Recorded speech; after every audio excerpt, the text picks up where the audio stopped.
Sen varsan ki bu dünyaya değer var. Her addımım senin ile ahenkdar. Qəribə bir hisslər başlar anında. Sükut belə nəfəs alar yanında. Zaman keçir, değişir çok şey ama eyni qalır sənə olan duyğumda. Bir ömürlük imzalanmış kimi ayırmaq günahdır bizləri daha.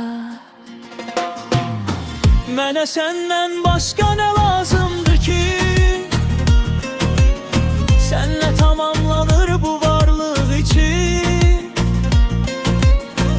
Ürəyimin xəritəsi səndədir.